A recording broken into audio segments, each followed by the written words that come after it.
Por cierto, uno que le va a hacer propaganda hizo un material muy interesante para el INEE, que son digamos, la colección de apoyo para la docencia que tiene el instituto, y es un trabajo que hizo Silvia. Y actualmente trabaja en cursos de actualización para maestros de primaria y secundaria en servicio. Gracias. Si no está listo todavía, entonces... No está. Sí, está listo. Luego, eso es para el caso de matemáticas. En el caso de ciencias tenemos dos ponentes. Marta Martínez está aquí. Ella es educadora de formación y actualmente docente de la Benemérita y Centenaria Escuela Normal Oficial de Guanajuato. Su línea de trabajo es generación y aplicación de conocimiento en la formación y la intervención en el campo de exploración y conocimiento del mundo natural en preescolar. Colaboró con la Secretaría de Educación Básica y Normal del 99 al 2005 como lectora del diseño curricular del Programa de Educación Preescolar 2004 y en la reformulación de programas de la licenciatura en Educación Preescolar del Plan 99. Yo voy a agregar un dato biográfico, y es que Marta Martínez acaba de terminar el doctorado interinstitucional que ofrecemos nosotros aquí junto con en colaboración de 4 iberos, y la tesis de doctorado de Marta fue justamente la enseñanza de las ciencias en el preescolar y la formación de las maestras educadoras en esta área. Por eso nos complace mucho que nos acompañe hoy. También nos acompaña Cristina Ruedas. Cristina es profesora de carrera de tiempo completo por la UNAM, profesora de Física y Química del CCH desde el 71. Labora en la Facultad de Química desde el 93 en el área de Educación en Ciencias y desde hace 11 años es coordinadora de actualización docente en nuestra facultad.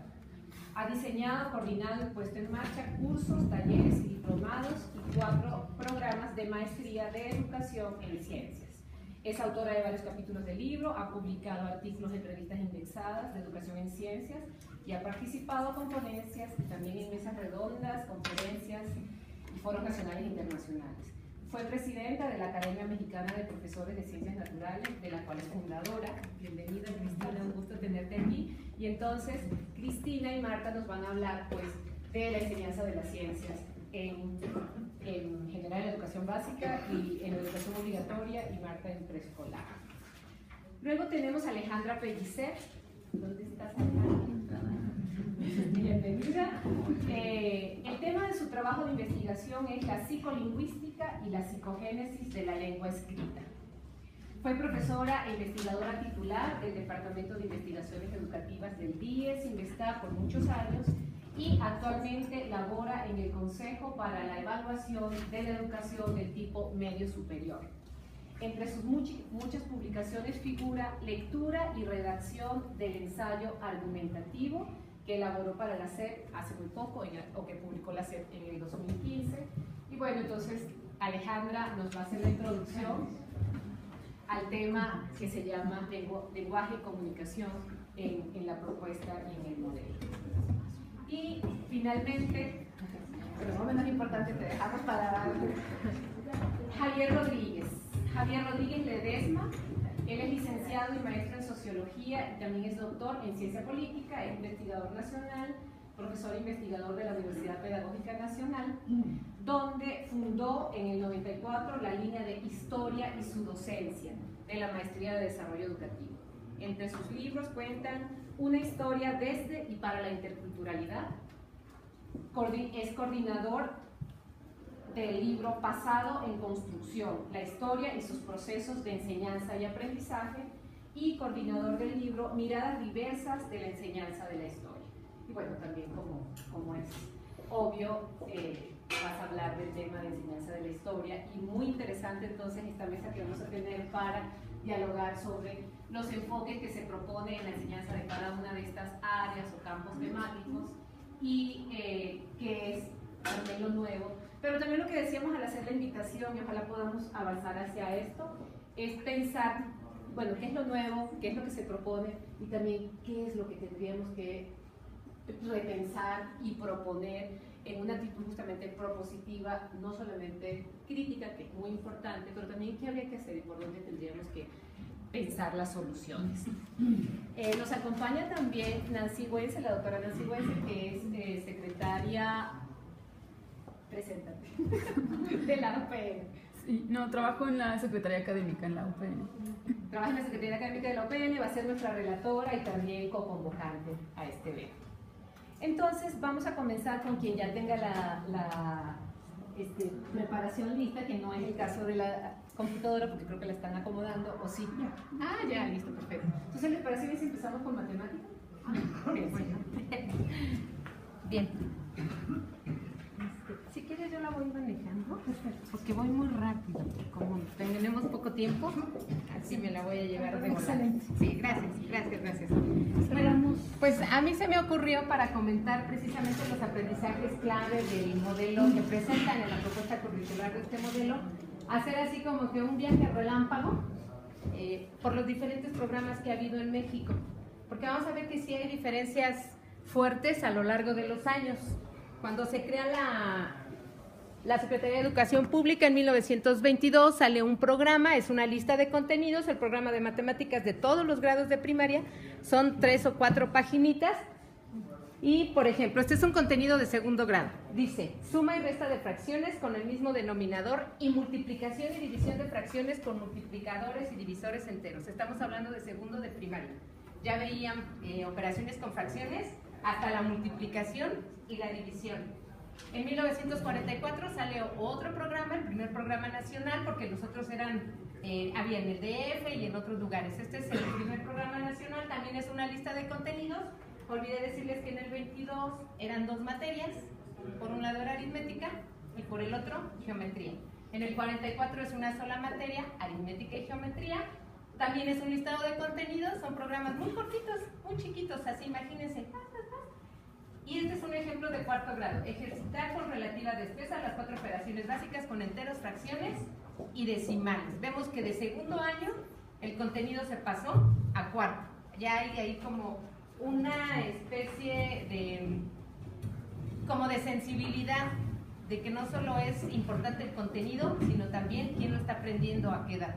Definir qué se va a aprender, en qué momento lo va a aprender y cómo se va a aprender realmente es un trabajo titánico para quienes elaboran los planes y programas. Tenemos en el 61, salen los primeros libros de texto gratuitos, hay un área que se llama adquisición de los elementos de la cultura, como su área está aritmética y geometría, y aquí se critica que los programas sean solo un listado de contenidos, y ya se ponen metas por cada grado. Las metas son conocimientos, habilidades, hábitos, capacidades y actitudes. Aquí, este es el ejemplo de cuarto año de cada una de estas metas, y luego viene ya el programa, y el programa vuelve a ser un listado de contenidos, como ya especificando algunas de estas metas, las desglosan en contenidos. Sigue siendo un programa, digamos, cortito. En un libro vienen todas las materias para todos los grados. En el 72 se viene la reforma de la matemática moderna. Es un cambio muy fuerte en la enseñanza de las matemáticas. Duraron 21 años estos programas. Muchos fuimos tanto educados como maestros con esos mismos programas. Aparecen por primera vez en matemáticas, lógica, probabilidad y estadística. La materia ya no se llama aritmética y geometría, ahora se llama matemáticas y está dividida en estos aspectos. Son muy estructurados los programas. Venía el objetivo general, el particular, los específicos y las actividades que tenía que realizar el maestro. Estaban organizados ya en 8 unidades, es la primera vez que se hace eso. Anteriormente por cada grado era el listado y el maestro decidía cómo las organizaba a lo largo del año escolar. Aquí se suponen 8 meses de trabajo. Son muy directivos, se enuncia así como cada pasito que tiene que hacer el maestro para cada contenido. Aquí hay un ejemplo de tercer grado, utilizan esta numeración. Llegamos a 1993, ahora es una reforma que pone mucho énfasis en lo didáctico. Se empieza el enfoque de resolución de problemas, que es el enfoque que se repite en el 2006 en matemáticas, en el 2011, perdón, en matemáticas de secundaria, en el 2011 en primaria y secundaria y en el actual modelo educativo. O sea que no estamos cambiando enfoque, es el mismo enfoque desde 1993. Aunque la parte introductoria de estos programas es muy clara en cuanto el enfoque de resolución de problemas, no así en este documento. Este documento del 2006 es, para mi gusto, bastante teórico, bastante técnico. Hablan de Piaget, hablan de Rousseau. Eso se me hizo raro en un documento de CEP. CEP es como lo que hicieron en el 93 y luego en el 2006 y 2011 era como más cercano al maestro. En este documento se hablan ya así como de autores y demás, y a mí la duda que me entra es que luego les van a querer evaluar todo eso, y para los maestros conseguir materiales de Brousseau está como en chino, no son materiales accesibles, aunque sí la propuesta desde el 93 está muy basada en esa didáctica de Brousseau. Ya no son aritmética, lógica, no, ahora sale lógica, después de que en el 72 nos convencieron de que era muy importante aprender lógica, en el 93 nos convencieron de que no era tan importante aprender lógica, sale de los programas, tenemos geometría, por primera vez separan medición de geometría, cosa muy buena, porque mucho tiempo convivieron y era como que los maestros creían que geometría era calcular áreas, o perímetros, o volúmenes, y no es así. Entonces aquí sí se hace una distinción entre qué es geometría, qué es medición, aunque están muy relacionadas: tratamiento de la información, predicción y azar, y procesos de cambio. Vuelve a ser una lista de contenidos que no está separada ni en unidades ni en bloques. 93 es otra vez en primaria, es un solo libro para todas las materias, para todos los grados.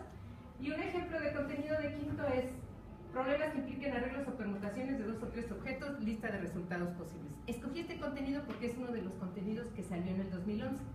En el 2011 quitaron probabilidad de toda primaria y solo se ve en secundaria.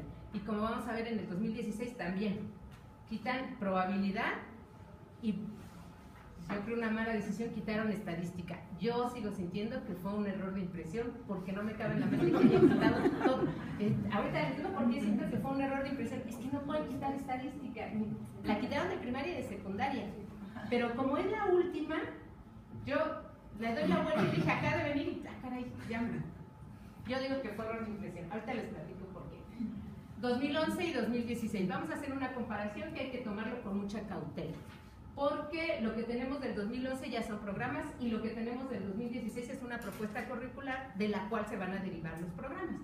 Entonces no son 100% comparables los aprendizajes clave porque no tenemos los programas todavía. Tenemos como el documento que me va a regir la elaboración de esos programas.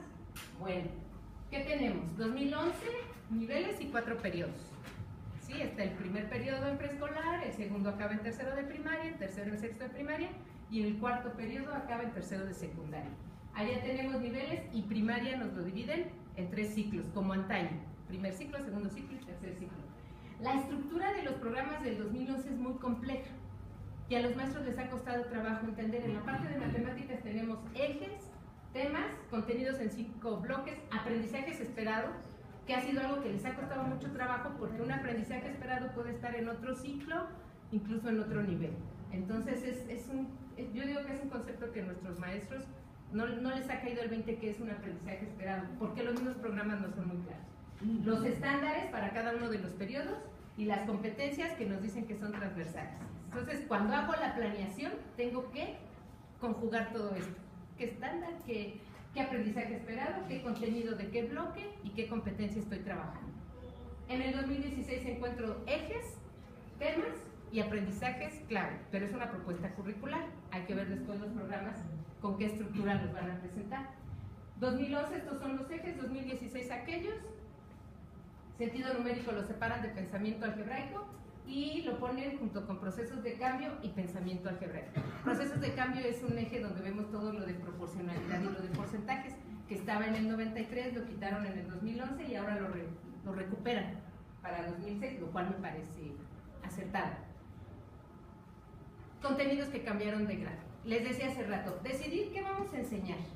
¿En qué momento lo vamos a enseñar? ¿En qué grado? ¿En qué nivel? ¿Y cómo lo vamos a enseñar? Es una tarea dificilísima y creo yo que nunca están contentos todos. Si en el 2016 había mucha proporcionalidad, los maestros se quejaban porque había mucha proporcionalidad en secundaria. Y en el 2011 le quitan y hubo quien se enojó porque quitaron lo de proporcionalidad. Entonces, así como que muy difícil, como que todo el mundo nos pongamos de acuerdo qué es lo importante y qué no es importante. O todo es importante, pero hay algo que es más importante. Dicen en el INE los contenidos esenciales, ¿no? ¿Cuál es un contenido esencial? Aquel que sirve de base para otros o que se aplica en la vida cotidiana. Porque hay contenidos que están como aisladitos, entonces, pero aún así es muy subjetivo. El análisis que se haga de cada uno de esos contenidos nos podría llevar la tarde entera y no terminamos. Hubo muchos contenidos que cambiaron de grado. Normalmente de un grado inferior a uno superior. O sea que fueron como retrasando el momento, recorriendo y aligerando la carga de los maestros. Todos estos cambiaron de grado. Ajá, entonces ustedes pueden ver, volumen de prismas estaba en sexto, pasó a primero y segundo de secundaria. El estudio del peso y de la capacidad de cuarto pasó al tercer ciclo, porque en el 2016 no tengo separado el tercer ciclo en quinto y sexto, no sé después cómo los vayan a separar, pero por lo pronto ya no se ve en cuarto. Análisis y construcción de cilindros con diferentes materiales, pasa de quinto a segundo de secundaria. O sea, los empujamos, ¿y qué pasa? Pues que de repente secundaria se supersatura y hay que empezar a quitar. Tenemos, estos son los que salen de educación básica, que están en el 2011, pero ya no aparecen en la propuesta curricular del 2016, y podemos ver que la mayoría son de secundaria. Y ya se dejaba venir esto en el momento en que yo recorro muchos contenidos de primaria hacia secundaria, entonces pues empiezo a sacar de secundaria. Y bueno, les decía, aquí podemos entrar en debate si estuvo bien que sacaran teorema de Tales, que figuras homotéticas, simetría central, rotación y traslación de figuras, ángulos inscritos y centrales en círculos. Digo, pueden ser importantes, pero no hay tiempo. Y si de algo se quejan los maestros, es de que están saturados de contenidos. Y bueno, nada más termino entonces. Está lo de...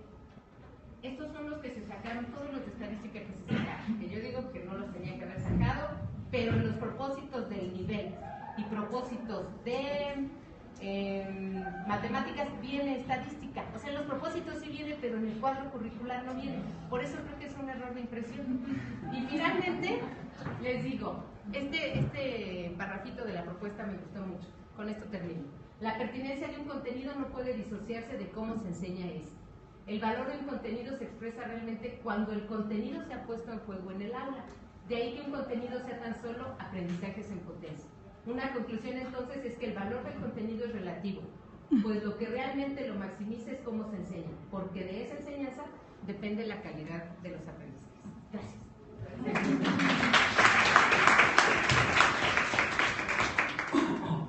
Propongo lo siguiente, damos la palabra a Marta para que nos hable de la enseñanza de ciencia preescolar y luego a Cristina para los niveles superiores. Hacemos un break, hacemos un corte, discutimos, platicamos, vamos anotando nuestras respuestas, preguntas, y luego vamos al área de lenguaje, al área de lengua y a historia. ¿Les parece? Sí, más adelante. Gracias.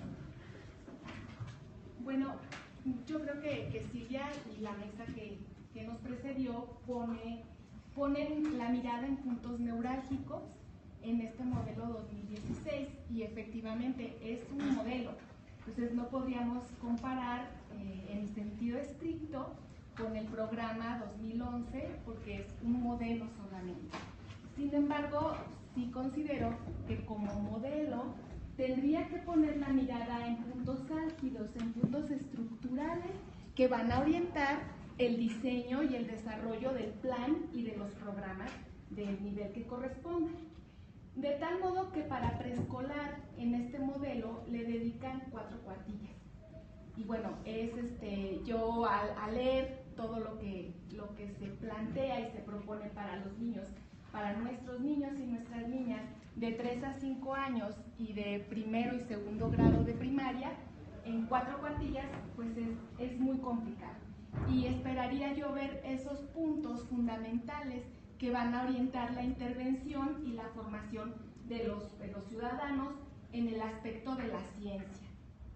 Y bueno, también ponían sobre la mesa el asunto de la evaluación, que creo que no es una moda, sino en realidad la evaluación es una herramienta fundamental para orientar el quehacer y sobre todo el quehacer de los maestros. Entonces, para poder contextualizar hacia dónde tendríamos que caminar en la formación en ciencias de nuestros niños y niñas y nuestros jóvenes y jóvenes, ¿qué tenemos de resultados en el aprendizaje de las ciencias?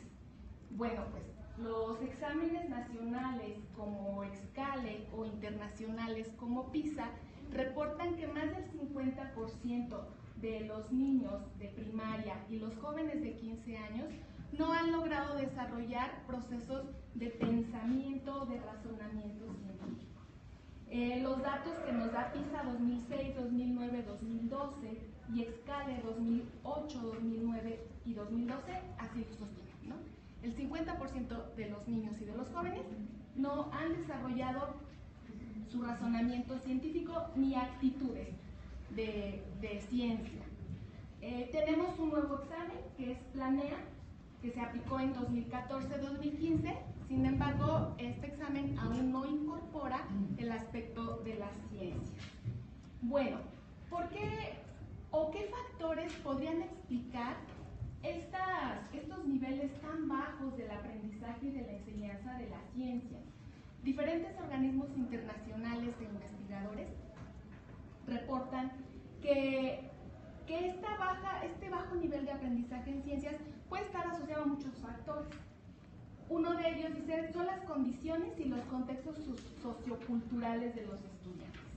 Y el INE dice, pues, también lo que nuestros antecesores señalan,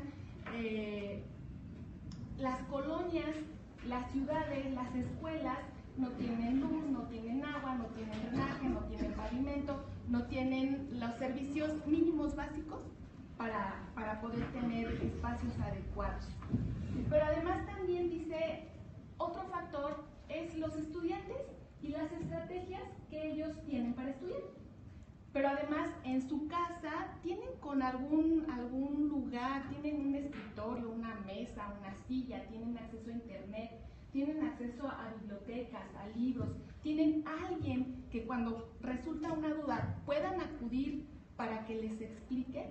Entonces, toda la manera en la que nuestros estudiantes aprenden es un factor que incide en este bajo nivel o en el alto nivel en el que aprenden.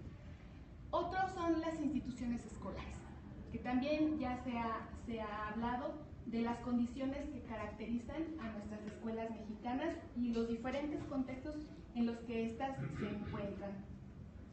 Y bueno, un factor más que podría explicar pues son las prácticas de los maestros que están en preescolar, en primaria, secundaria, en media superior y en la formación de docentes.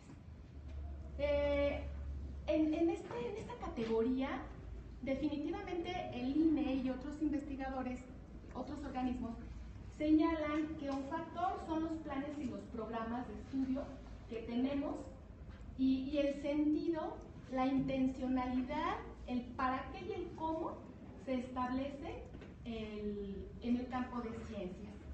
Entonces, pues todos sabemos que quien define qué sociedad mexicana queremos y en consecuencia, si quiero esta sociedad, qué tipo de mexicano tengo que formar, bueno, pues de manera institucional es la SEP, a través del diseño de planes y de programas de básica y paranormales también, ¿no? O sea, si quiero este tipo de sociedad, este tipo de ciudadano, ¿quién los va a formar? Entonces también la SEP diseña los planes y los programas para los maestros. Es decir, las escuelas normales también reciben planes y programas que tienen que seguir para poder cumplir con este mandato. Se sabe que desde pequeños los niños, por las neurociencias, son capaces de tener procesos de pensamiento complejo.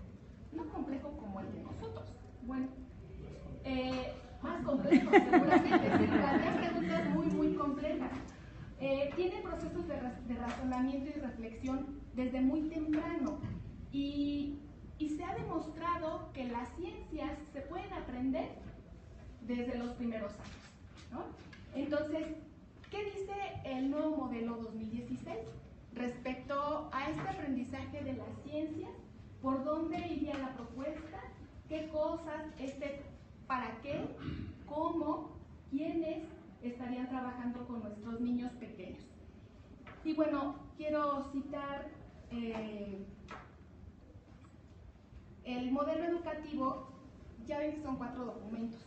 El modelo educativo, en el documento de planteamiento pedagógico de la reforma educativa, dice que la selección de contenidos debe ser resultado de una visión multidisciplinaria en la que participen docentes, investigadores, especialistas, y que esta selección cuenta con propuestas derivadas de la investigación educativa que son pertinentes, actualizadas y basados en cómo los niños tienen que aprender. Bueno, entonces cuando yo leo esto, digo, pues sí, definitivamente me late esta propuesta que esté centrado en lo más reciente, las investigaciones más recientes de qué es lo que tienen que aprender los niños y cómo aprenden las ciencias. Sin embargo, al irme a la propuesta curricular para la educación básica, encuentro el campo de exploración y comprensión del mundo natural, define cuáles son los aprendizajes clave y en el 2011 se señalan competencias. Los ejes y los temas que el modelo 2016 pone la mirada en dos ejes y temas, en el ser humano y en la naturaleza. Mientras que en el programa anterior se veía también la física. Se sabe que los niños pequeños son capaces de preguntarse sobre la biología y la física, ¿no? Entonces se retira, por lo menos en el modelo, la física del nivel de preescolar. Se deja solamente la biología.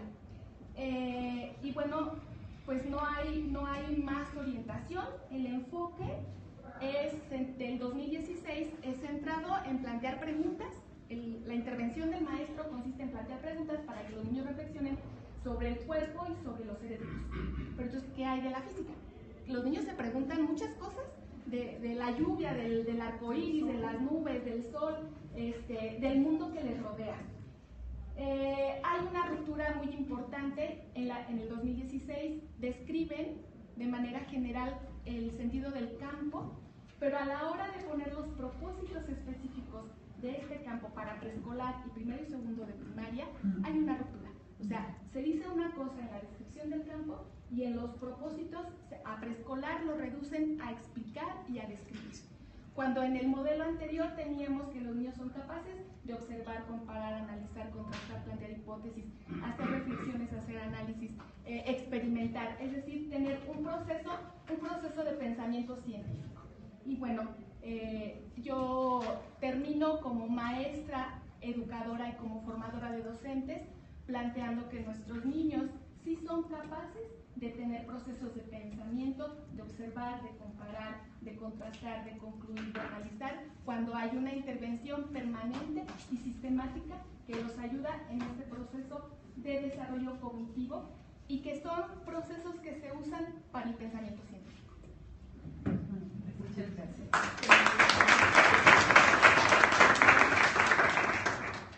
Bueno, sigo yo. Sí, así Bueno, yo traigo un poquito larguísimo, yo lo estoy cortando, de hecho yo estoy practicando para hacerlo al mismo tiempo. Yo mucho de lo que dijeron en la mesa principal y lo que ha dicho la maestra, pues ya estaba puesto en el documento y voy a ir a algo ya mucho más puntual. Hay varias cosas que son acertadas, no son demasiadas, pero algunas sí las podemos retomar. Y yo voy a hablar de varias cosas importantes. Qué bueno que se han disminuido los contenidos, pero no se han seccionado de manera cuidadosa ni coherente, ya que nunca van, como lo plantea la investigación educativa en ciencias, de lo general a lo particular, de lo macro a lo submicro, de lo simple a lo complejo, de lo concreto a lo abstracto, sino que es de una manera desordenada es que han puesto estos contenidos, o sea, no tomando en cuenta la investigación educativa. Hay otras dos cosas muy graves. La parte de tecnología se considera como ciencia aplicada durante todo el documento, cuando la tecnología, ya lo mencionaré después, tiene otras características. Y desde los fines, que es el primer documento que dicen que es como su padre nuestro del modelo, habla que el profesor, que al término de la educación media superior, los alumnos van a utilizar el razonamiento lógico, el pensamiento matemática y el método científico. Cuando el método científico ya lo calificamos como un método añejo y que ya está superada su concepción. También estamos hablando de que durante todo el proceso de este documento lo hemos trabajado en mi equipo de trabajo durante más de un mes, encontramos 40 calificaciones para el término de aprendizaje y 80 frases que aluden al término, pero significativamente no hay una manera de relacionar unos con otros. Hablan de significativo, esperado, situado, bueno, colaborativo, pertinente, adquirido, etc. Hay un montón de frases relacionadas y eso no ayuda muchísimo al profesor para poder llevar este camino. Aunado a esto, hay muy pocas citas y referencias bibliográficas que nos den un buen camino, a pesar que se vislumbran textos de varios autores y corrientes educativas y otras como la programación neurolingüística, el coaching, la psicología positiva y el sistema de la felicidad están ahí presentes. Hemos tomado párrafos que se ve que ahí lo han tomado. Estamos de acuerdo en vincular la investigación en el área y en la práctica educativa, pero el sentido y la bibliografía no lo menciona. Ojalá los cuadernos de la reforma que se hacían en el 2011 y otros cuadernos se pudieran seguir introduciendo para los profesores para que les ayudara. Tampoco se mencionan los enfoques didácticos. La maestra mencionaba que se menciona Rousseau, por ejemplo, de ustedes. En los demás, yo revisé los otros. Los enfoques didácticos más bien son propósitos que se espera que se pretendan alcanzar, pero en el caso de las ciencias no se señalan aspectos de didáctica de las ciencias como la modelización, la argumentación, la experimentación, el diseño de analogías o el trabajo por proyectos. Esas partes no están presentes. Además, con respecto a la práctica educativa, hay más de 80 competencias, caracterizaciones, funciones, reacciones, responsabilidades docentes que están durante todo el documento. Encontramos que el profesor que tenemos lo que tenemos que lograr es un super profesor, porque Perrenot ha clasificado 10 competencias docentes y lo mismo han hecho otros autores. Y aquí hablan de 80 entre actividades, entre competencias, caracterizaciones, funciones y acciones. Tenemos el documento, aquí lo traigo, donde nosotros encontramos hicimos una clasificación de este superprofesor. Y por último, este documento es ahistórico. Se ha brincado de Vasconcelos a Torres Bodet y después ya no existe más. Vienen los 70 y el 2011. Se menciona que no quieren los contenidos excesivos que había en los modelos anteriores, pero en realidad no se plantea que esté como si hubiera nacido de la nada. Después se menciona, yo menciono por ejemplo a María Aguerra, que dice que el currículum oficial es un instrumento altamente configurador de la realidad nacional, y en realidad pues aquí el currículum que tenemos no nos deja esta parte. Ya algunas recomendaciones puntuales, además de que tengo algunos contenidos que están equivocados en el modelo, en el documento. Incluir el método científico, que esto está ya rebasado, hace daño a la propuesta. Ya, por ejemplo, Daniel Gil desde 1991 decía: en primer lugar, hemos de referirnos al rechazo de la idea misma de método científico con mayúsculas como un conjunto de reglas perfectamente definidas a aplicar mecánicamente. Esto ya también lo menciona Chalmers y Figueroa con respecto a esto, porque da una idea distorsionada de la ciencia, como una ciencia acabada, deformada, elitista, ahistórica, etc. Y derivado de lo anterior, lo que se había ganado en los modelos anteriores, en especial en el 2011 y en el 2006, sobre el concepto de naturaleza de la ciencia, que sí estaba presente en toda la parte de ciencias, aquí está totalmente, no existe el concepto de naturaleza de la ciencia, ni desde la perspectiva epistemológica, ni la histórica, ni la social, ni la humana, que son pilares importantes para ver a la ciencia de otra manera. El otro hecho importante que también reconocemos y que tenemos que hacer esta recomendación es que cuando hablan del informe de LORCE, hablan de aprender a hacer, ponen aprender a hacer hasta el bachillerato. Que el aprender a hacer solo se va a lograr hasta el bachillerato y los demás antes. Cuando el aprender a hacer no solo es para adquirir una calificación, sino más generalmente una competencia que capacite al individuo para hacer frente a un gran número de situaciones y a trabajar en equipo. Entonces estamos en contra de que se ponga el aprender a hacer solamente hasta el bachillerato. Los chicos desde preescolar pueden estar en el aprender a hacer y haciendo ciencia. Con respecto a la parte experimental, también está olvidada. Un ejemplo de las funciones de docente en la clase de contenidos, esa parte se habla, por ejemplo, de una parte que se tiene que demostrar cosas, cuando los niños pueden hacer hipótesis, llegar a conclusiones, etcétera, a partir de modelizando, indagando, argumentando según su edad y su nivel cognitivo, y la parte experimental está olvidada desde preescolar. ¿Sí? La parte de enfoques didácticos, como ya lo mencionaba ahora, en el caso de los enfoques didácticos más bien son propósitos particulares y no enfoques didácticos. Sí, o sea que los enfoques didácticos de ciencias presentan lo que deben propiciar, promover, fomentar, considerar, pero no se explicita cuál es realmente el enfoque didáctico de esta parte. Y otra parte que es preocupante para mí es la parte de ciencia y tecnología para secundaria.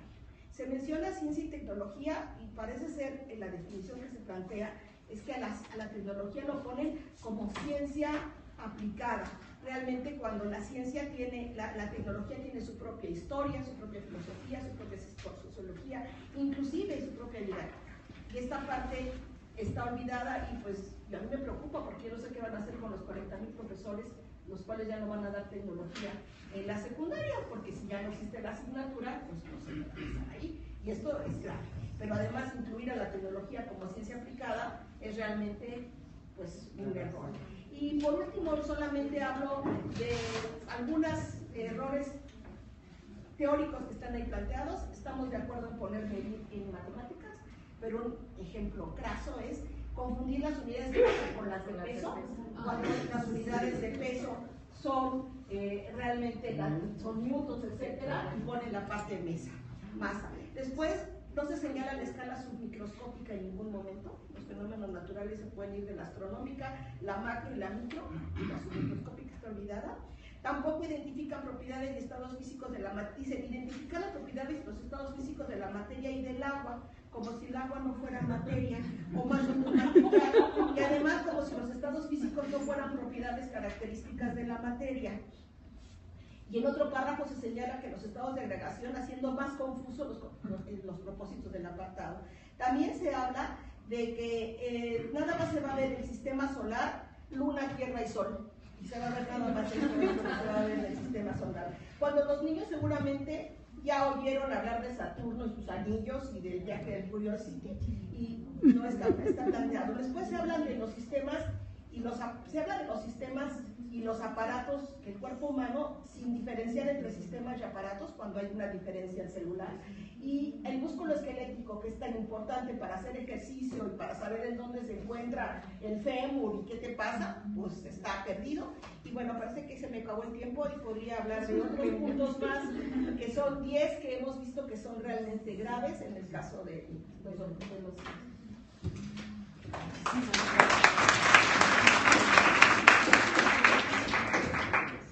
Muchísimas gracias y perdón por ponerte a correr, pero hemos dicho lo siguiente: vamos a recuperar sus escritos y queremos hacer una publicación en principio digital para que la podamos estar manejando y luego ya vamos a pasar a impreso y todo, pero vamos a poder tener acceso a las ponencias de todas las mesas y de las iniciales también, para que siga siendo un material para el diálogo, ¿no? Y bueno, yo deseo hacer ahorita un corte sobre ciencias y matemáticas, que ustedes también pudieran expresar sus preguntas a las exposiciones que han sido maravillosas. Para mí era muy importante que tuviéramos esta mesa porque algunos elementos generales de la propuesta curricular y de la propuesta pedagógica las hemos ido, digamos, trabajando, pero quienes se encargan de las didácticas específicas tienen muchísimo que aportar a esto que realmente se va a hacer, y creo que esto nos está ayudando mucho a entender, bueno, dónde está realmente los puntos claves que hay que atender en el modelo. Entonces, bueno, ahora tenemos la palabra.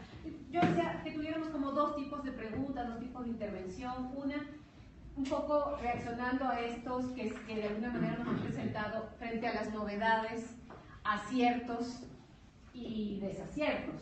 Y sobre todo, en un segundo momento, qué es lo que hay que hacer y qué es lo que habría que atender y que nosotros, desde una comunidad académica de estudiantes, de profesores, podríamos hacer ver, digamos, en esa consulta, que tenemos, digamos, esperanza y que sirva para mucho, hacer ver qué es lo que hay que atender y dónde están las dificultades. Entonces, pues, ahora es el momento de que podamos platicar entre nosotros, platicar con nuestras especialistas y reacciones a esto esta primera parte que tenemos de la mesa. Y para tu nombre y de dónde vienes, y bueno, vamos a tener intervenciones breves para que podamos dialogar la mayor cantidad de participantes posibles. Buenos días, yo soy Josafat, estudié Sociología en la UNAM, estoy haciendo investigación educativa en un instituto de investigación. Tengo dos intervenciones. La primera es una observación acerca de lo que implicaba la enseñanza de calidad en los factores que mencionó usted de Marta. Mencionó varios. Sin embargo, creo que faltó poner atención en establecer un ambiente de cordialidad. O sea, yo soy incapaz de enseñarle algo a alguien si le estoy amedrentando, hostigando y haciendo presión, ¿no? Eso es muy importante y ese ambiente, pues muchos lo hemos incluso sobrevivido en la casa. Entonces, bueno, ese es un aspecto muy importante que propicia la enseñanza de calidad, que facilita la enseñanza en general. Y la segunda, el aspecto importantísimo de la ética, que descomponen en muchos elementos en estos documentos de reforma, pero no se toca, jamás se menciona la palabra ética. Entonces me da la impresión de que sí quieren personas muy justas, muy participativas, muy tolerantes, ¿no? muy pro ciudadanos, ¿no? pero se omite cómo se le llama a eso. Ok, gracias. ¿Tu nombre? Josafat. Josafat. Adelante. Soy Manuel Sardain, estudio historia acá en la Ibero y sí, también estoy muy de acuerdo con lo que dice, porque yo tengo entendido que no se da ética en las escuelas y eso, pues, yo creo que la ética es lo fundamental que se debería de enseñar. Cívica y ética. Yo creo que es lo más importante que se debería de enseñar, porque cómo vamos a formar buenas personas, buenos ciudadanos que se puedan integrar en una comunidad, en una sociedad, si no les enseñamos ética. Ok, gracias. Adelante. Bueno, primero, mi nombre es Efren, estoy en la Universidad de Educación Nacional. Quiero agradecer por la oportunidad de hablar en este espacio, muy enriquecedor. Y bueno, quisiera ser como breve y puntual en cada una de las exposiciones, pero creo que una parte que he notado, por ejemplo, de los niños, a mí me llama mucho la atención cómo se merma el desarrollo del pensamiento. Y lo veo en mí, porque muchas veces a través de mi trayectoria he notado cómo se me complica expresar mis ideas y sobre todo cuando hay un grupo bastante amplio. Entonces noto así como digo, ¿qué pasa si tengo las ideas? No salen. Y luego lo relaciono con un acontecimiento cuando mi hermano era menor, tenía 5 años, y me pregunta, oye hermano, si en las nubes está el agua y luego cuando llueve se inunda, ¿cómo pueden estar ahí arriba todavía el agua? Entonces digo, oye, esta es una pregunta muy complicada, ¿no? Entonces, por eso digo, el pensamiento de los niños es... Y que a veces es donde se concentra, donde se ataca el perfil del ciudadano que se requiere. Recuerdo ahora en el desarrollo del pensamiento científico con Gastón Bachelard, cómo menciona esta parte de se quita la imaginación porque se pone una imaginación falsa. Raya Dunayevskaya siempre menciona que a las personas se nos afilia en una conciencia secular. ¿Cómo hacer para volver a esa conciencia dentro de tu práctica misma? Porque como ya se ha comentado, ¿no? Muchas veces son discursos críticos que aportan y que a su vez por el discurso estatal oficial se van a está el conflicto y no se logran desarrollar. Entonces aquí el punto es las formas de integrar trabajos académicos, desacademizarlos para entrar en la población y de ahí cómo se va a poder construir, si es que se quiere, porque muchas veces nada más se dice en discurso pero no se hace en la práctica, desarrollar estos procesos cognitivos. Y una pregunta muy específica para la maestra de CCH, ¿cómo concibe usted el desarrollo de pensamiento científico? Porque luego muchas veces ni siquiera nos acercamos a ese pensamiento científico. Entonces, ¿cómo puede ser que en nuestro contexto se encuentre ya rebasado? Ok. Recogemos 2, 3 inquietudes más y luego damos la palabra. Soy Rosa María, Rosa. trabajo aquí en la Formación de Académicos de la Ibero. Quería preguntarle a Silvia cuál es su opinión particular acerca de reducir los conceptos.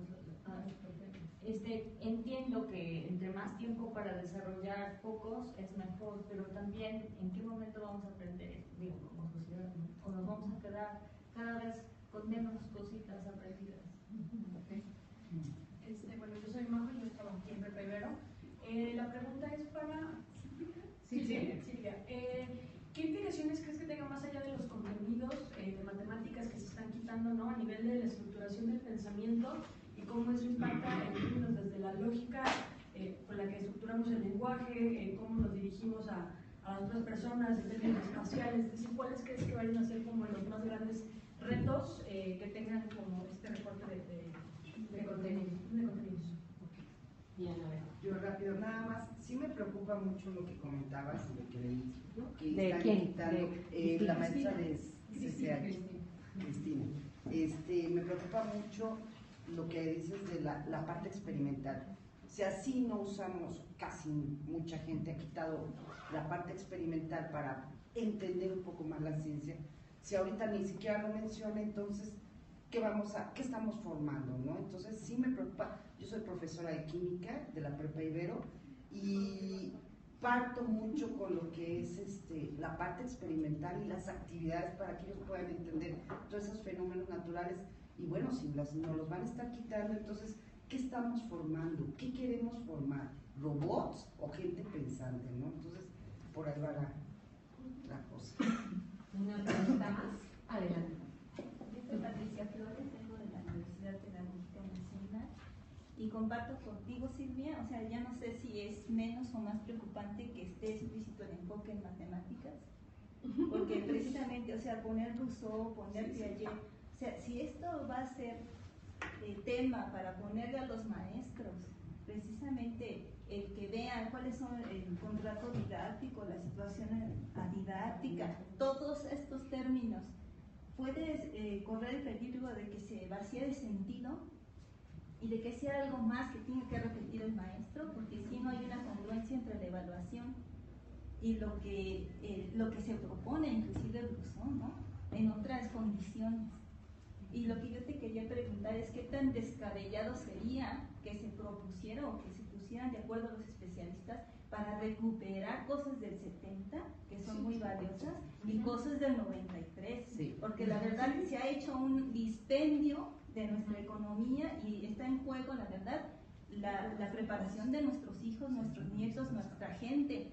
O sea, ahí yo creo que todos tenemos que organizarnos en el sentido de ser aliados con los maestros y de poder, por ejemplo, desde la pedagógica, estamos haciendo en el área que yo trabajo, una recomposición de nuestros contenidos para que nuestros egresados puedan infiltrarse en la situación educativa, porque decimos, bueno, desde las autoridades, gente que no ha estado nunca frente a un aula, y no quiero decir que no se pueda, pero si no hay una reflexión como lo que tú decías, ¿no? O sea, el valor de un contenido se expresa realmente cuando el contenido se ha puesto en juego en el aula, o sea, aquí aparece como una ocurrencia, pero es cierto. Entonces, desde los especialistas tendríamos que replantearnos por qué gastar tanto y despensar tanto dinero si ya hay cosas que son positivas. Cuando no ha habido una evaluación real de cuando el maestro se estaba acostumbrando al plan del 93, ¿qué pasa? Vienen y se lo cambian. Estándares, adquisición, calidad y todo puro rollo. Muchas gracias, maestra. Pues muy buenas preguntas, reacciones. Les vamos a dar 1 minutito y medio a cada uno de ustedes para que nos ayuden a cerrar esta parte para comenzar con la parte ya de lenguaje, comunicación e historia. Adelante. Sí, estoy totalmente de acuerdo. El ambiente, el clima en el aula es un aspecto que influye en los procesos de aprendizaje y de enseñanza, ¿no? Que forman parte de las prácticas. Y bueno, más en el sentido ya de la propuesta y de recuperar para el nivel de preescolar, creo que si pensamos que los niños son capaces de hacer ciencias, entonces tendríamos que recuperar esta postura de formarlos en procesos y habilidades cognitivas, de analizar, comparar, contrastar, preguntar, reflexionar. Ahora, si yo quiero formar eso en los niños, ¿qué tipo de intervención debo de tener? ¿No? ¿Y qué estrategias podría yo utilizar? Entonces también podríamos recuperar la experimentación para trabajar con niños en preescolar y la observación de objetos del entorno y fenómenos naturales. Además, reconocer que los niños desde pequeños tienen teorías infantiles, que las han construido con con su familia, con los medios de comunicación, con sus iguales, y llegan a la escuela diciendo que llueve porque el alumno está llorando. Entonces, ¿cómo tendríamos que promover el cambio conceptual? Y la idea, la construcción de ideas plausibles, ¿no? Entonces, me parece que por ahí tendríamos que ir recuperando la mirada para el trabajo con niños pequeños en ciencia, y bueno, pues primero y segundo de primaria. Muchas gracias. Bueno, con respecto a lo que tú dices de cómo se construye el pensamiento científico, pues no desde el método científico que nos ha dado esas reglas cuadradas, ¿no? Habría que quitarlo desde el CD, que la persona que escribió esto pues no tenía ni idea de lo que era la naturaleza de la ciencia. Entonces, pero modelizando con todos los ingredientes que la maestra acaba de mencionar, que se pueden seguir hablando, planteando hipótesis, haciendo experimentación, y no necesitan a grandes laboratorios. Nosotros hemos trabajado en comunidades donde no existen los laboratorios y los maestros se encargan de hacer cosas con lo de la vida cotidiana. De hecho, la parte de proyectos científicos, tecnológicos, ciudadanos que tenía el modelo anterior, los desaparecieron, cuando con esa parte se hacían muchas cosas en los lugares más apartados de este país, y ya no existe el concepto de aprendizaje por proyectos, no está planteado en la reforma actual. Entonces, por ahí tendría que irse para poder mejorar la parte de pensamiento científico de los niños y de los adolescentes, y para que podamos trabajar el laboratorio, y más que el laboratorio, los trabajos prácticos, que es el nuevo concepto en lo que se refiere a la parte experimental. Bueno, en cuanto a la reducción de contenidos, que como vieron en el cuadro sí fue significativa, yo estoy de acuerdo. Creo que lo que tenemos que tener muy claro es para qué enseñamos matemáticas. No queremos pequeñas matemáticas. La matemática en educación básica tiene 3 propósitos. El que más conocen los maestros cuando hacemos encuestas es porque lo aplican en la vida cotidiana. Pero si nosotros vemos la matemática de la vida cotidiana, no es el teorema de Tales, ni Montesquieu, y puedo ser intensamente feliz sin saber que el seno de 90 grados vale 1. O sea, ahí hay contenidos que no aplicamos. La vida cotidiana, es más, la matemática de la vida cotidiana, y esto se ha hecho con estudios de adultos, se aprende en la vida cotidiana. Quizás con procedimientos poco eficientes, lo que sea, pero sale. Pero sí es un propósito. Tendremos que enseñarles procedimientos eficientes para resolver los problemas de la vida cotidiana. Hay otra parte de matemáticas que también está muy puesta en algunos de nuestros maestros, que es aprendemos a razonar. La matemática es una buena oportunidad para desarrollar muchas habilidades de pensamiento, generalización, de abstracción, de cálculo, de estimación. Entonces, ese es, para mi gusto, un propósito más loable, ¿no? Que bueno, la matemática es un pretexto que yo trabajo en el aula para enseñar a razonar a mis niños, pero como decía el texto, depende de cómo le enseño. No todas las maneras de enseñar matemáticas promueven el razonamiento en los alumnos. Bueno, y la otra es como un legado cultural de uno de los inventos, porque yo soy partidaria de que la matemática es invento, no se descubre, se inventó, de uno de los grandes inventos de la humanidad. O sea, es acercar a las nuevas generaciones a ese gran invento, que lo conozcan. En ese sentido, pues es todavía como tener muy claro qué es la matemática y por qué es bueno pasársela a nuestras futuras generaciones. Con base en eso yo digo, a ver, que la construyan, perdón por el lenguaje. Con base en eso yo digo, a ver, los contenidos que dejan, ¿me permiten cumplir esos propósitos? ¿O necesito de algún otro que sacaron y que me va a dejar algo que ninguno de estos me va a dejar? Y al menos los que yo estuve viendo son contenidos que realmente sí son complejos y que puede ser filtro para que nuestros alumnos no sigan estudiando, y que puedes quitarle demasiado tiempo al maestro para que otro contenido lo trabaje con suficiente tiempo y profundidad. Entonces sí creo que desde mi punto de vista no me duelen algunos contenidos porque a mí me gustan. Porque digo, ¿cómo quitaron ¿no? Rotación, traslación, que es geometría transformacional? Pero creo que no. Y estoy de acuerdo contigo, Pati. No hay que dar carpetazo a las reformas anteriores. Toda la propuesta de magnitudes de los 70s es una propuesta muy bonita. Se le dio carpetazo y hay que pasar. Entonces habría que aprender un poquito de los programas anteriores para ver qué podemos retomar. Y el enfoque está mucho mejor plasmado en el 93 que en el 2011 y que en el 2016 definitivamente. El enfoque. Muchísimas gracias, especialistas en estas áreas. Y ahora para cumplir con nuestro objetivo y el tiempo, le vamos a dar la palabra a Alejandra Pellicer para que nos dé su punto de vista sobre el planteamiento de lenguaje y comunicación. Bueno, espero que se escuche, voy a tratar de hablar bastante fuerte. Lo primero que se me ocurre es como pensar en el carácter de esta propuesta y pienso más bien en su personalidad, una personalidad decidida, una personalidad que casi podríamos hablar de biopsicótica, medio algo así, porque hay una decisión de verdad y una figura muy importante entre los principios, entre los enunciados, entre la teoría y lo que se puede ver plasmado en el mapa curricular. Yo creo que esto no seré ni la primera ni la última que lo diga, pero quizá me importa centrar la atención en qué aspectos en donde yo veo estas partes de decisión. Y uno de los principios que están por todos lados regados en toda la obligatoria tiene que ver con tomar en cuenta los conocimientos previos, ¿no?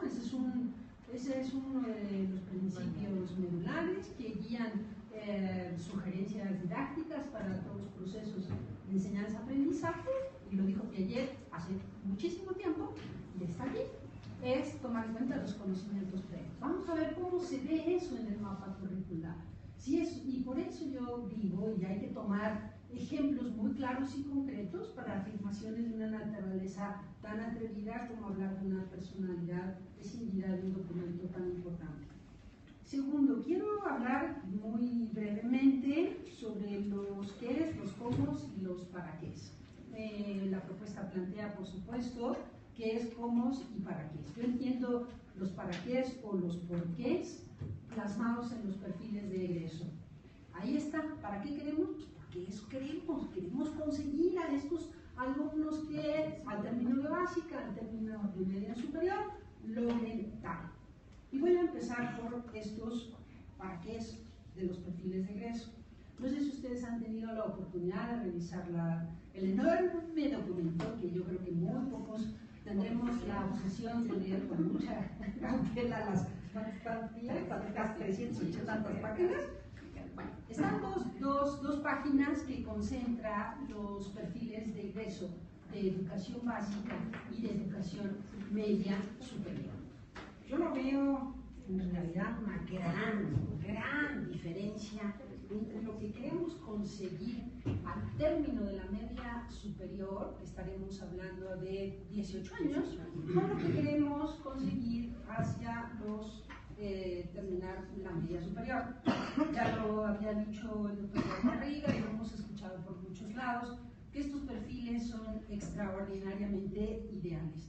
Yo estoy convencida que los perfiles tienen que ser aspiracionales, es decir, no nos vamos a quedar con una mirada así clarita en el horizonte y tenemos que tender a algo superior, y en ese sentido cumplen una función muy importante, que los perfiles se escriban en un sentido aspiracional, pero cuando ni están graduados, cuando no están articulados y cuando no consideran, como también se mencionaba en la mesa de la mañana, una realidad nacional, estos perfiles terminan siendo tan ideales y tan poco posibles de concretarse en la práctica.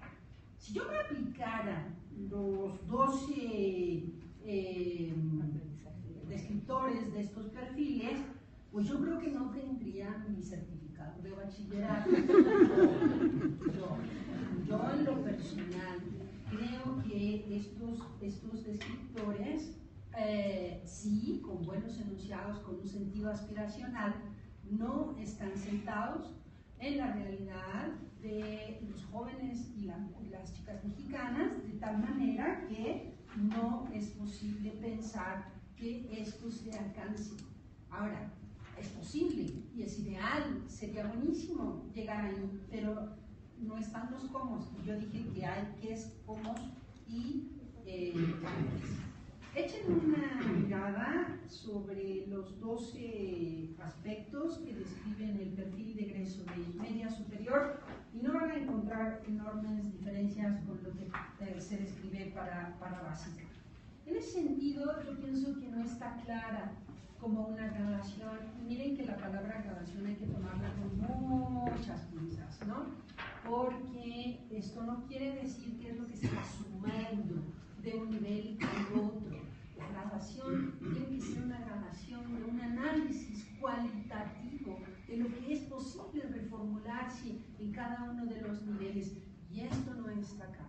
Y esta es una de las cuestiones de estos rasgos de personalidad de Silvia que en la perspectiva teórica del documento queda muy bonitamente enunciada, pero no se puede ver ni en los perfiles ni en los mapas curriculares.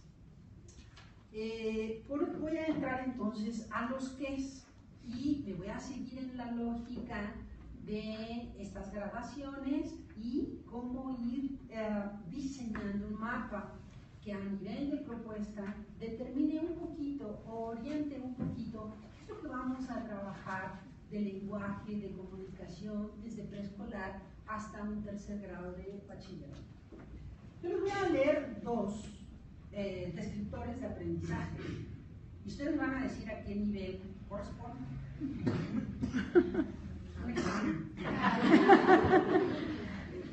Exponer los resultados de una investigación sobre un tema con apoyo de notas y recursos gráficos, ilustraciones, tablas, esquemas. Y el segundo, identifica las reglas básicas de redacción y ortografía. Puede ser hasta licenciatura. Claro. Se antoja pensar que el de identifica las reglas básicas de redacción y ortografía podría ser de los primeros dos ciclos. Correcto. De primaria, de primero o segundo, pues no, está para segundo semestre de bachillerato. Y el primero, de exponer los resultados de una investigación sobre un tema con apoyo de notas y recursos gráficos para el tercer y cuarto de primaria, o sea, segundo. No, por Dios. Sí, sí empieza uno a preguntarse, ¿no? ¿De qué se tratan estos mapas curriculares? Les voy a dar un ejemplo más. Para lengua y comunicación, que dicho sea de paso, los ejes y los temas son pertinentes, ¿no? Los ejes de estudio, el ámbito de estudio, el ámbito de entrar a estudiar la literatura, el ámbito de entender la comunicación y el uso del lenguaje en la participación social, y un eje que atraviesa los tres, que es la reflexión sobre el lenguaje y los textos, mucho más enunciado a nivel de un ideal que he visto acá. Yo no veo la reflexión sobre el lenguaje en ningún lugar del mapa, pero esa es la idea, que atraviese esos tres ámbitos. Los ejes y los temas no son malos, pero miren, para el ámbito de estudio, en uno de los temas para el uso de la biblioteca, tercer ciclo de primaria, ¿sí? Quinto, sexto de primaria, el aprendizaje clave es seleccionar obras para recomendarlas a partir de la producción de reseñas. Y eso aparece hasta ese tercer ciclo. ¿Qué hablo desde preescolar? Y les puedo dar mil ejemplos, ¿eh? No es el único. Hay muchísimos. Muchísimos estudios en donde uno se pregunta, ¿por qué aquí? ¿Por qué hasta acá? Y olvídense de una falta de lógica que estructura una propuesta en términos de selección. Desde el mismo nivel de estudio para la producción y corrección de textos, que sería como más el eje de escritura, pues, ¿por qué no en el segundo ciclo revisar textos informativos? Pero para el tercer ciclo, ¿por qué no nos vamos a publicaciones en periódicos? ¿Y por qué no en primer año de secundaria, monografías? Y en segundo, artículos periodísticos, y en tercero, ensayos. Porque la lógica, porque eso se excluye, se van sumando. Yo tengo que pensar que para tercero de secundaria, cuando estén listos para trabajar ensayo, pues ya vieron textos publicitarios, informativos, literarios y tal, pero no está claro. Vamos a pensar que la gente no es ingenua, que simplemente no es clara, no es precisa.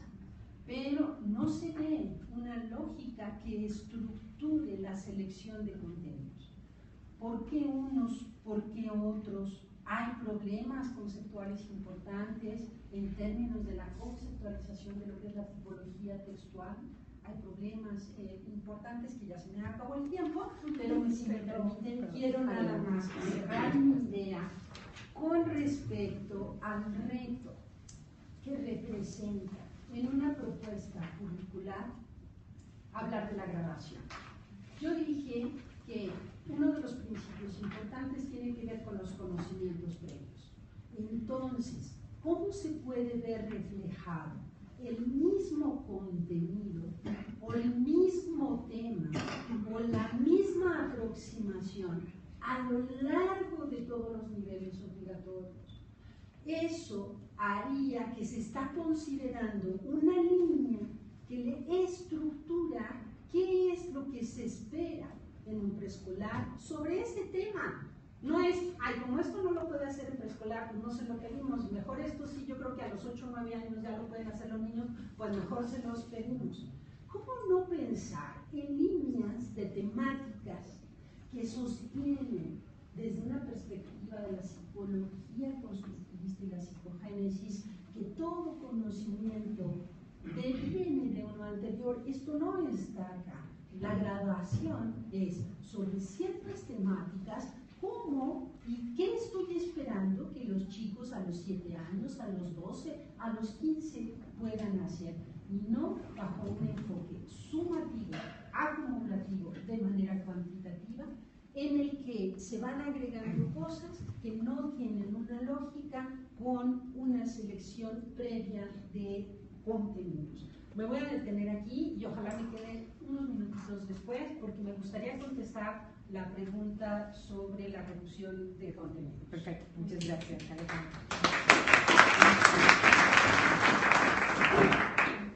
Javier, tienes la palabra. Gracias. Muchas gracias por la invitación, por la asistencia y bueno, voy a leer muy rápidamente lo que preparo. El primer párrafo es coincidente con todo lo que ya se ha señalado, de que existe un divorcio entre los propósitos, objetivos, declaraciones de fe pedagógica, utilización de conceptos teóricos en boca, etcétera, todos los cuales suelen aparecer en la presentación de los planes y programas, y por otra, los contenidos temáticos específicos de los programas de estudio, los cuales continúan siendo expresión, en este caso, de las corrientes más tradicionales de concebir la historia escolar. Abordamos pues la propuesta que hoy nos ha convocado. Me remitiré a contrastar algunos de los objetivos explícitos de cara al tipo de historia expresado en los contenidos temáticos propuestos para trabajar. El documento es el que ya se ha señalado. Y empiezo, voy a ir señalando algunas ideas que son las que me interesa subrayar para contrastarla con la forma en cómo se aborda temáticamente la propuesta. Del primer párrafo de la presentación de la materia de historia destaco dos ideas que se plantean. La historia permite el aprendizaje de los procesos históricos relevantes, subrayo relevantes, de México y del mundo.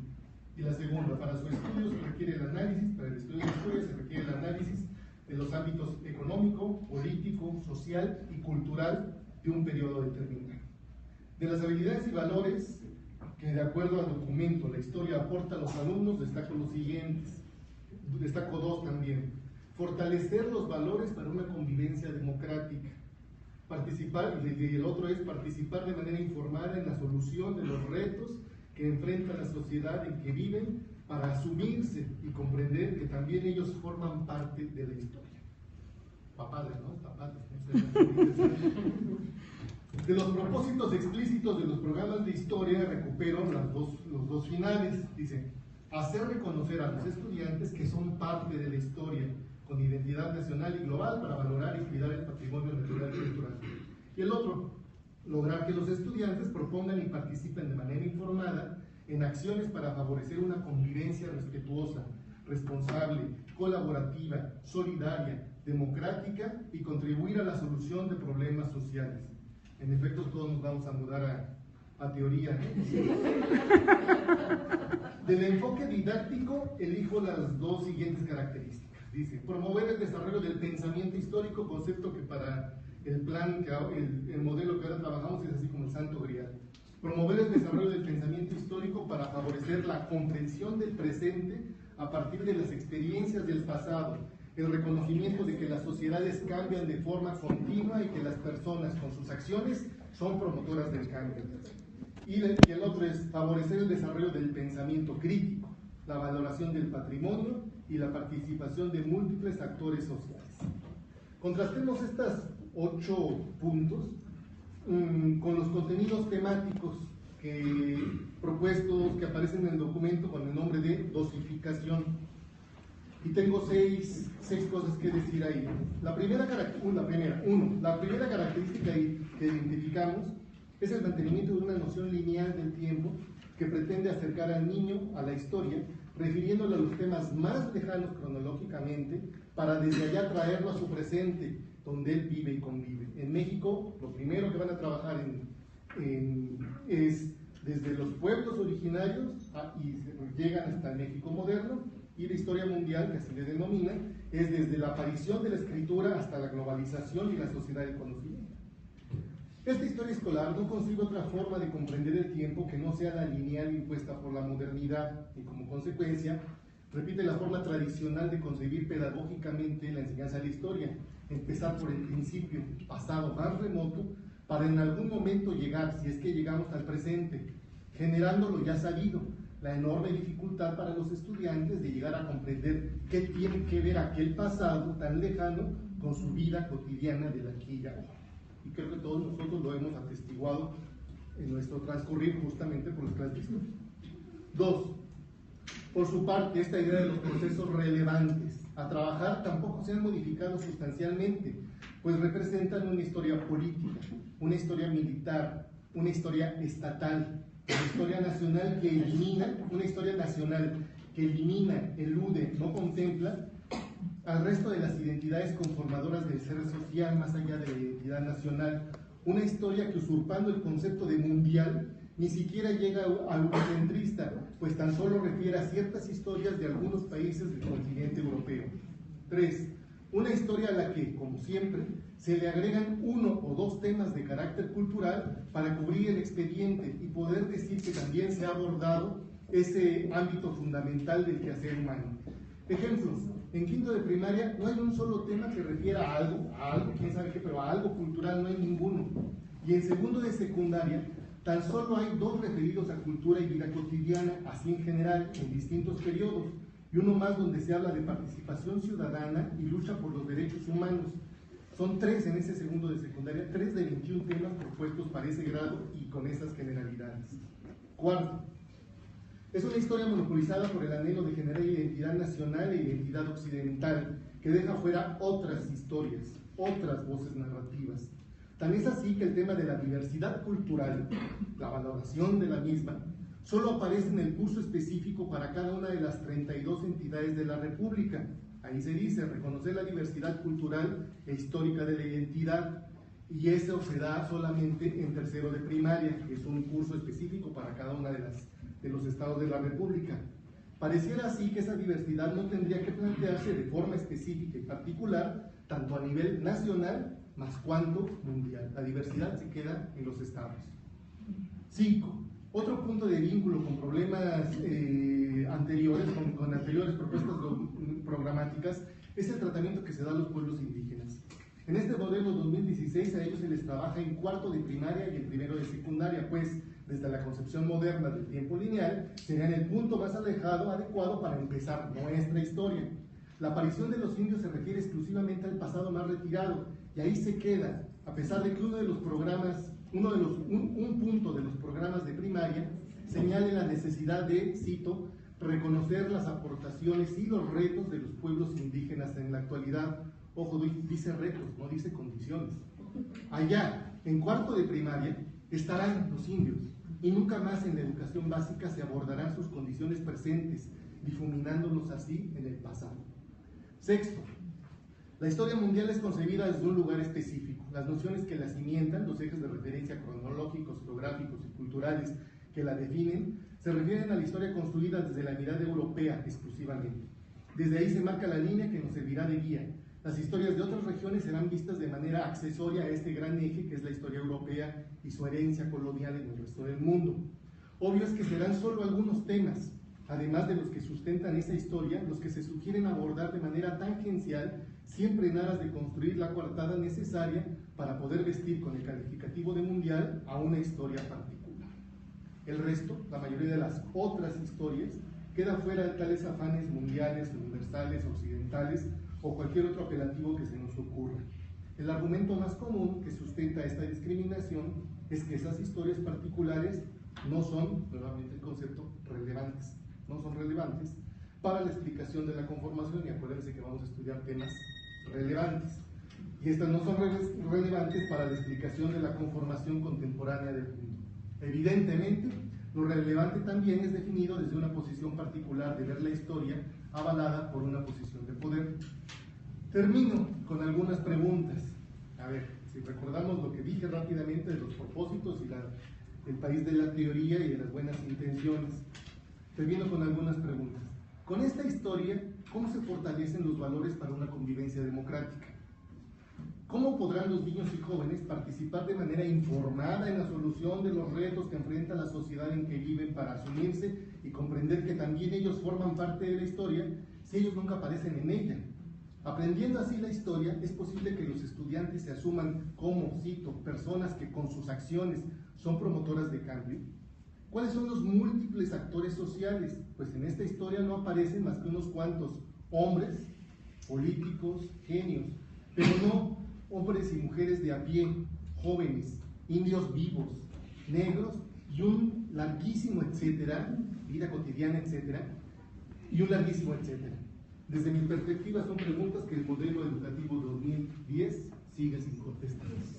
2016 sigue sin contestar.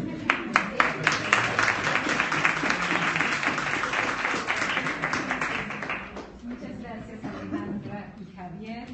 Tenemos ahora tiempo para unas preguntas, y ya hay una pregunta por ahí apuntada que tú la tienes y la quieres responder, pero vamos a abrir para ver qué otras preguntas tenemos. Preguntas, comentarios. Mientras se animan, entonces vamos con la de la redacción de los contenidos. Sí, yo creo que este asunto de la reducción y recorte de contenidos me lleva a hacerme una pregunta. Es ¿qué estamos entendiendo por contenidos? ¿Sí? Y hay un riesgo muy alto de a quienes les preocupa o nos interesa este supuesto recorte, si no estamos haciendo una asociación de contenidos por información. Y entonces nos preocupa muchísimo que entonces ahora se van a manejar menos conceptos, menos aspectos informativos. Entonces yo replantearía una reflexión alrededor de qué estamos entendiendo por contenidos y conocimiento. Desde mi punto de vista, el conocimiento se construye en relación o con base en una serie de elementos, entre muchos aspectos informativos o conceptos. Entonces, si nosotros pudiéramos entender que eso se puede ver atravesando la propuesta, pero no veo cómo lo logre un docente que tiene 400 competencias a desarrollar, pero si pensamos que los contenidos en realidad son un pretexto para construir conocimiento, a lo mejor no nos preocuparía tanto esta reducción como el pensar en un docente que visualiza la disciplina a enseñar y toma como pretextos algunos elementos que articulan un conocimiento disciplinario. Si eso se lograra, estaría muy bien, estaría muy bien. Y esas son quizá partes de las propuestas que tendríamos que plantear, no solo las críticas, sino qué y el cómo podríamos estar aproximándonos a lograr estos buenos principios, ¿no? Creo que las propuestas nos toca buscar cómo tejer estos puentes entre estos principios para que un docente en un aula los sienta manejables. Muy bien, muchas gracias por la reflexión. Y yo quiero abusar tarde que estoy moderando. Quería preguntarle a Javier en relación con el asunto de la comparación, que me pareció muy interesante todo lo que nos hiciste del análisis de la propuesta, el tiempo lineal, la desaparición del momento ahora y aquí, la diversidad, que además es tu línea, y que me parece muy interesante. Pero quería preguntarte, ¿se mantiene el enfoque de planes anteriores? ¿Es más o menos lo mismo? ¿Es novedoso? Yo creo que en general sí se mantiene, aunque ahora, si bien en el 2011 ya se mencionaba en algún momento el concepto de pensamiento histórico, ahora se enfatiza mucho más y pareciera, por eso lo mencioné rápidamente, como el santo grial, que quién sabe cómo lograría hacer ese vínculo entre la temática de esa historia muy tradicional, muy conocida, muy escolar al viejo estilo de que nosotros cómo lo aprendimos, sería el engarce, no sé cómo, para poder lograr todos esos buenos objetivos que se plantean. Entonces yo creo que sí, en esencia lo que me preocupa a mí es que en términos temáticos prácticamente es lo mismo, aunque no se habla de temas, se habla de otro tipo de conceptos. Muchas gracias. Pati, ¿te llamas? Sí.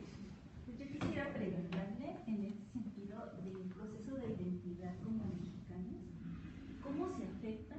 O si sigue, o si esto no se ve pues precisamente por el proceso, o si hay un vaciamiento de la identidad que tenemos como mexicanos. Usted como especialista, ¿qué diría de ese primer análisis? ¿No? Todavía no tenemos. Claro, no.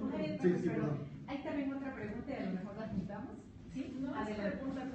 ¿Te puedes presentar, por favor? Leticia Rodríguez, de la Universidad Pedagógica Nacional. Muy bien. No es como pregunta, es como un tanto rescatar la parte que vimos en la mañana, en que creo que la única parte que nos toca como docentes en cuestión de reflexión y de acomodar un poco la imposición que se está dando como tal, pues son los consejos técnicos escolares, ¿no?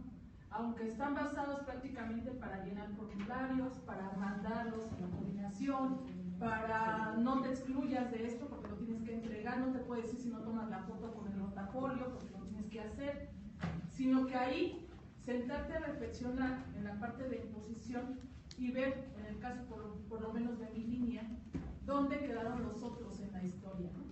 ¿Cómo podemos desarrollar el pensamiento histórico si realmente no tenemos ese proceso de desarrollo?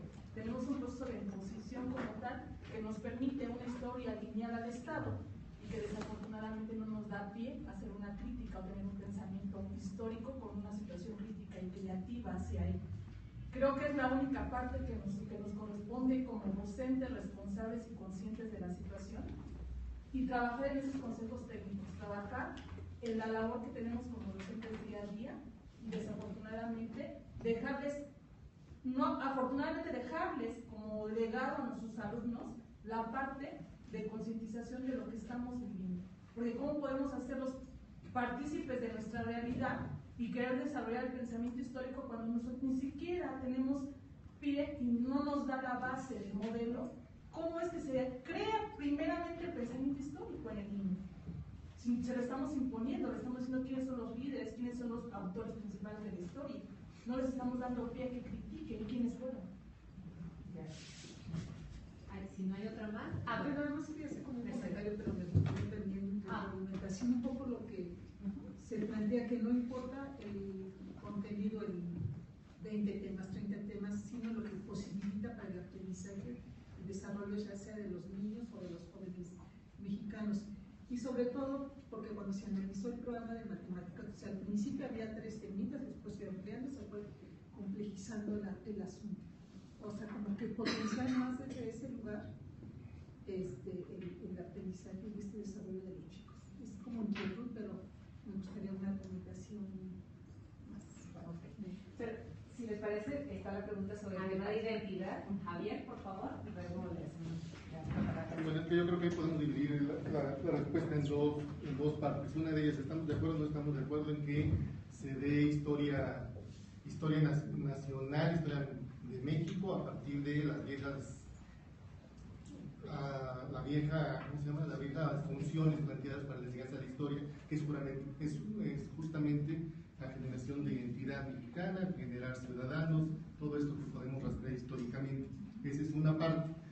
La otra es hoy en día qué significaría ser mexicano, ¿no? En la primera yo me radicalizo mucho y digo, bueno, hoy en día tenemos que empezar en otro tipo de identidades, pero eso no es políticamente correcto decirlo porque todo el mundo va a decir, no, es que tenemos que soportar y argumentar y fortalecer frente a la globalización, el neoliberalismo, una identidad básica primera que es la identidad patria, la identidad nacional. Entonces dejemos esa discusión aparte. Yo creo que lo interesante sería hoy en día que la historia, cuál sería la función social que hoy en día tiene la historia para, si bien generar identidad nacional, qué tipo de identidad y cómo te ves tú en ese Estado-nación, cuáles serían tus funciones, simplemente como espectador, porque la historia la hacen los otros, o no, o tú como participante en la generación de esa historia, porque tú eres historia, porque tú traes historia previa y porque en tus manos está la posibilidad de cambiar y modificación de esa historia. Yo creo que esa es la divergencia que hay entre los dos planos medio esquizofrénicos del asunto. En la primera parte se habla de estas posibilidades de cambio, de integración, de compromiso democrático, etcétera, pero la forma como se plantea la historia sigue siendo una historia en donde tú no participas, en donde tú no te vas a ver reflejada, en donde no tiene que ver contigo necesariamente, ¿no? Entonces, en resumen, eso sería lo que puedo contestar. Creo que todas mismo quedaron. A ver si entendí la pregunta. Decía, y me encantó la participación de Alejandro. ¿Qué es el contenido? ¿Es la información, en este caso matemática? ¿O el contenido también me puede dejar otros aprendizajes, que no solo es esa información matemática? Y ahí está el valor del contenido. ¿Sí? Me viene a la mente las figuras geométricas. Cuadrados, rectángulos, círculos, triángulos. Los encontramos, sí, pero como objetos que no son geométricos, sino que son objetos reales, porque el objeto geométrico es totalmente abstracto, es un concepto abstracto, pero finalmente sí tienen una aplicación práctica, ¿sí? Para construir la mesa, el carpintero traza no sé cómo le haga, pero usa la geometría, ¿no? Bueno, entonces hay una aplicación práctica, pero trabajar las figuras geométricas me permite a mí desarrollar muchas habilidades que también voy a ocupar en la vida práctica, pero no con el contenido de las figuras, sino porque trabajar las propiedades de las figuras geométricas me permite, si las trabajo bien, volvemos al parrafito ese, que la potencia es un aprendizaje en potencia, el contenido, depende cómo lo trabajo, me permite a mí desarrollar un razonamiento deductivo. Yo puedo deducir propiedades de la figura a partir de otras, y estas a partir de otras, y estas a partir de otras, ¿sí? Si es un cuadrado, entonces esto, entonces esto, entonces esto. Y hago razonamientos deductivos. Ahí ya tengo un aprendizaje que no fue por el contenido, sino que la figura fue el pretexto para desarrollar ese razonamiento. Pero además, cuando yo estoy trabajando ese razonamiento deductivo, le estoy dando al alumno probaditas de una ciencia que fue la primera con la que se pudo hacer ese razonamiento deductivo, en donde a partir de axiomas y postulados puedo yo demostrar teoremas verdaderos con objetos conceptuales. Y este es el tercer propósito que yo decía, de un legado cultural para nuestras futuras generaciones. O sea, la geometría como invento, porque fue un invento, es digna de pasarse a las otras generaciones, es que así lo digo siempre, porque es genial, ¿no? O sea, es como desarrollarle un gusto. Decían hace rato, hablaban de las emociones y demás, y las matemáticas están presentes, no es una ciencia fina, es una ciencia muy humana. Gracias. Entonces, no sé si contesté. Sí, una cosita más sobre eso, porque me parece bien interesante. ¿Cómo estamos pensando la direccionalidad entre enunciación de propósitos y diseño de contenidos? En general, lo hacemos al revés. Pensamos primero en el contenido y luego vemos qué tarea, qué actividad y qué propósito le endosamos. A mí no me preocupa la cuestión de la selección de los contenidos cuando lo planteo de una manera distinta. De primero veo cuál es el propósito que yo trato de conseguir. En el caso, por ejemplo, del lenguaje, voy a dar un ejemplo concreto, es saber respetar las ideas emitidas por otra persona y poderlas expresar con fidelidad. Eso es un propósito que puedo cumplir con una gran cantidad de contenidos. ¿Por qué no? paráfrasis, vamos a ver, hay que seleccionar ese contenido. Puede ser ese o puede ser otro, porque la paráfrasis ayuda a poder rescatar las ideas expresadas por otro y que yo se las pueda compartir a otra persona. Y eso en la vida cotidiana me ayuda a no ser chismoso. Porque si yo no parafraseo, si no interpreto, doy una opinión, le agrego, le quito, le pongo, ya no estoy haciendo una paráfrasis, estoy emitiendo mi opinión y haciendo un chisme de lo que alguien dice. El contenido puede ser la paráfrasis, pero puede ser cualquier otro. ¿Qué es lo que yo quiero?